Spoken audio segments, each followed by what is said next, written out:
Vince McMahon is back in charge of creative in the WWE, and while Triple H is technically Chief Content Officer still, he has already been actively overruled a number of different times by Vince McMahon. Triple H came out at the beginning of Raw to say nothing is going to change, but in many ways we have very much gone backwards. I've got a lot to talk about as regards what changes have been made, how Vince and Triple H are at loggerheads, including Brock, Bayley, Bianca, Bray Wyatt, Drew McIntyre, and a number of call-ups being cancelled. So I'm not going to mess around, I'm going to get right into it, as you guys know I like to.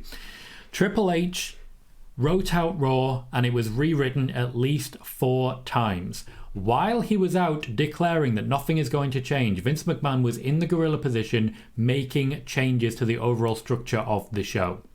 The original plan did not involve Brock Lesnar as Cody Rhodes' tag partner. That was changed early on Monday morning.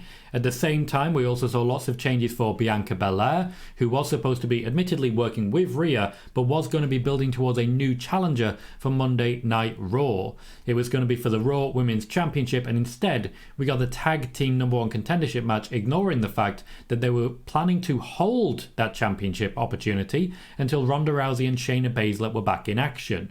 Ronda Rousey and Shayna Baszler would have wrestled for this in a number of weeks, but the ankle injury that Shayna Baszler picked up at WrestleMania has slowed their momentum. Vince McMahon wants more opportunities for Ronda Rousey. He's really excited to get back to Ronda Rousey versus Becky Lynch, and this is why we're going to have championship matches galore. A planned match for Becky Lynch did not come to fruition on Monday Night Raw either, though this did not make the final cut before we actually went live with Raw, so that was planned and changed a long time back. As regards Bayley, she is not, to my knowledge, leaving the company entirely, but there are certainly some question marks at the moment about whether or not she may be looking to run down her contract.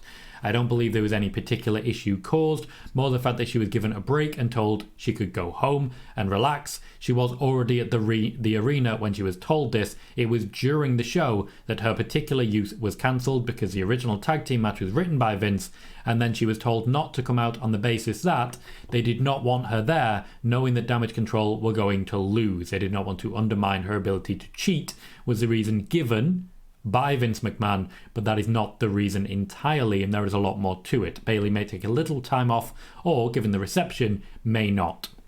There is a number of reactionary choices made by Vince, particularly the use of Brock Lesnar. Essentially, from what I can tell, Triple H booked Cody to lose at WrestleMania, and this has caused some consternation. Vince McMahon, from what I can tell, is not happy with that decision and is looking to make changes and essentially claim the particular main event story personally, hence why Brock Lesnar is working with Cody Rhodes. There were rumours that Brock Lesnar's contract would be over. That is not quite the case yet, at least. Negotiations are still ongoing, but Brock is working on a pay-by-play basis regardless. We also had a number of call-ups that were cancelled. Bron Breakker was told once again he would be getting called up in the near future, and it looks like this once again is not going to happen. Roxanne Perez, still likely, but Vince McMahon is of course involved.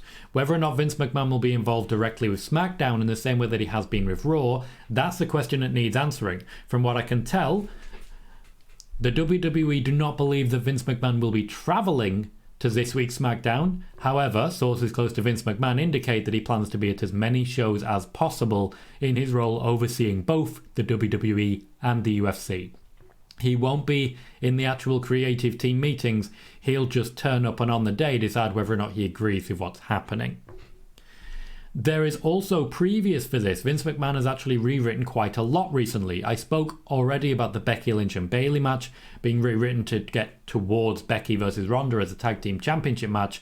That also did not pay off. Bobby Lashley has been rewritten. The plan was Brock versus Bobby. Vince then changed it to Bobby versus Bray Wyatt after he tried to change it to Brock versus Bray Wyatt, and it did not play out. Bray Wyatt has an element of creative control and has largely been scripting himself with the help of Rob Fee. I've reported this previously when I reported that he'd signed a new deal a month before he returned at Extreme Rules. When it comes to Bray Wyatt, though, the return of Vince McMahon has essentially meant the end of that creative control, because while Bray Wyatt has been pitching and writing his own storylines, Vince McMahon has several times already stepped in and said, no, we're not going to be doing that, limiting what Bray Wyatt can actually achieve. This is also the case of Bobby Lashley and LA Knight. The fans were really after the idea of a Bobby Lashley versus LA Knight match appearing at WrestleMania. From what I can tell, under Vince McMahon, this was never planned to happen. Triple H was looking for it. Under Vince McMahon, it was never planned to happen. There are a number of people whose contracts are coming up within the next year. There has been a report of Drew McIntyre, for example, being one of them. From what I can tell, he's happy to work under Vince McMahon or Triple H, but negotiations have not yet started. This also raises questions for a number of others, such as, for example, Jay White, The Revival.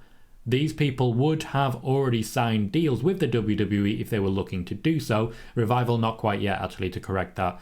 Revival not quite yet. They are still in AEW for a number of weeks. But if Vince McMahon is involved in the slightest, there are reasons to believe that FTR, The Revival, Jay White, and potentially the AOP, and the Iconics in fact, would want to be absolutely nowhere near.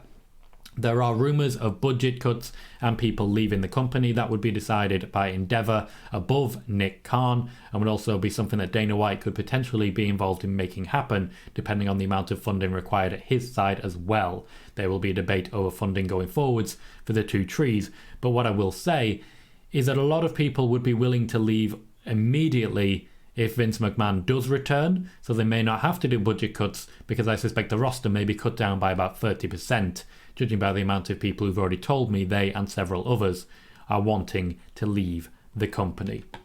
Once again, I'm going to break some of this down into shorts. Be sure to subscribe and more information will come together as I gather it. But when it comes to Vince McMahon versus Triple H, this particular story is just beginning, and Vince McMahon is always going to win.